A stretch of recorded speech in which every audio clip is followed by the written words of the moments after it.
সমগ্র শিক্ষা দপ্তর ও এসসিআরটির যৌথ উদ্যোগে রবীন্দ্র ভবনে Tripura school quality assessment and accreditation ফ্রেমওয়ার্কের সূচনা করেন মুখ্যমন্ত্রী অধ্যাপক ডক্টর মানিক সাহা। তিনি বলেন, পুঁথিগত শিক্ষা কখনোই জীবনের মান নির্ধারণ করতে পারে না। পাঠ্য বইয়ের সাথে সাথে মূল্যবোধ ও বিকাশ জাতি গঠনের ক্ষেত্রে উল্লেখযোগ্য ভূমিকা পালন করে। শিক্ষা আমাদের অন্ধকার থেকে আলোর পথে প্রসারিত করে। অনুষ্ঠানে শিক্ষা দপ্তরের বিশেষ সচিব রাভেল হেমেন্দ্র কুমার বলেন, রাজ্য শিক্ষা দপ্তর নতুন শিক্ষানীতির সমস্ত নিয়মাবলী পালন করে শিক্ষাক্ষেত্রে নতুন নতুন পদ্ধতি চালু করছে।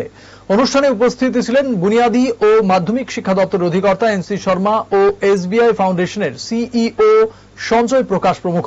অনুষ্ঠানে 51 জন সিস্টেম পার্টনারদের পুরস্কৃত করা হয়।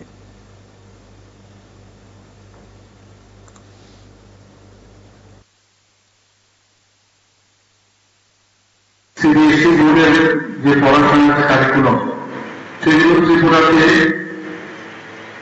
একটা বা দুটো শীর্ষ জায়গায় এবং অন্যান্য সময় এখানে ত্রিপুরাতে West Bengal board of secondary এডুকেশনের বোর্ড ছিল, সেখানেও এই ধরনের সিবিএসই যে কারিকুলাম সেটা ছিল। পরবর্তী সময়ে এখানে যখন সিবিএসই কারিকুলাম হল, সেটাও কিন্তু সে আপন গতিতেই চলছে। এখানকার ছেলেমেয়েরা বাইরে যাবে, এদের কমপ্লিট করতে হবে সারা ভারতবর্ষের সমস্ত স্টুডেন্টদের সাথে। তো যেহেতু একটা সমস্যা হতো বাইরে এসে, এবং আমরা কিন্তু তার জন্য আমরা মুখ্যমন্ত্রী ছিলাম।